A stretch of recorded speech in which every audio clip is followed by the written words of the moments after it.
Hey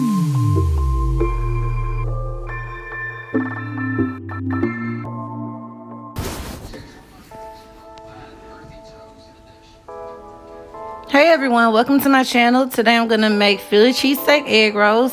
What I'm showing you right now is just some beef steak. Normally I would get the fajita blend, but they didn't have none at Walmart. This is egg roll wrappers. I got these from Kroger's because they didn't have those at Walmart. This is jalapeños and chopped mushrooms. That's bell peppers and onions. You want to dice them up kind of into like small dices because you're gonna be putting these in egg rolls. What that is right there is just a cheddar cheese stick.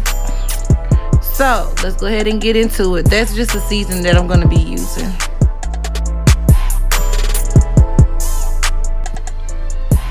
Alright, what I'm doing right here is just melting the butter. You want to go ahead and do the brown butter as I told you on the other video.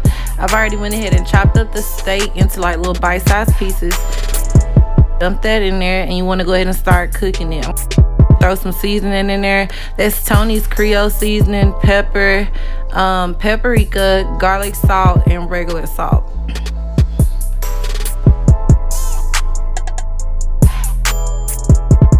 You want to go ahead and cook off the meat for a little bit before you go ahead and throw the peppers and onions in there.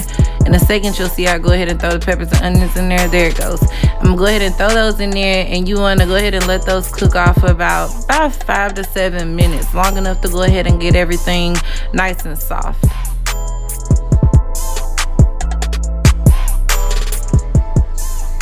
Alright, so at this point it's cooked for about 5 or 6 minutes. I'm gonna go ahead and just put it on the baking rack. I got it lined up with foil. I'm just doing that because so when I do go ahead and do my egg rolls, I'll already have everything in the same place.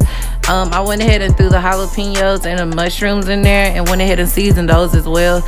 As you'll see later on in the video, I'm doing some of them with the mushrooms and the peppers, and I'm doing some of them without. My husband does not eat none of that stuff, so I have to cook them separately.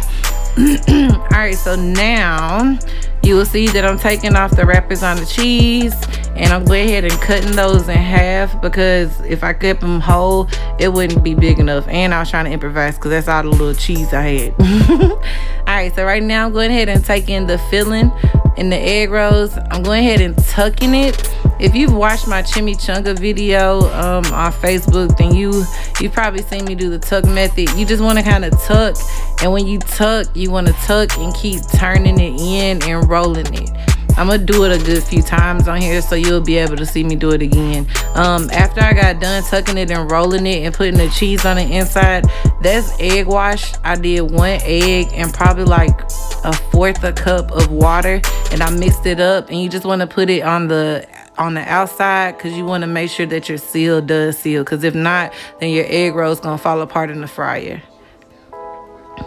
So Alright, so I'm just tucking and rolling, tucking and rolling. I'm gonna go ahead and start putting these 4 into the fryer so we can go ahead and get those started. You want to make sure that your fryer is already on and hot so that they cook properly. Alright, so these are the ones that I am cooking with, putting in with the mushrooms and the excuse me, the mushrooms and the jalapeno peppers. The first batch that I did, it didn't have it, so it just came with the peppers, onions, and the steak. If you don't have a deep fryer, just use a regular pot. Just make sure that you have enough oil in your pot so that they don't stick to the bottom, because if they do, then they'll get burnt, and you don't want them burnt. And boom, there they go. Them things so pretty. Y'all gonna hear me say my food pretty all the time. I'm so country, but I do want to say that I did enjoy making this. This is my first time making these Philly cheesesteak egg rolls, and they were good. The household killed them. So I hope that you all make them. Like and subscribe, and I'll see you.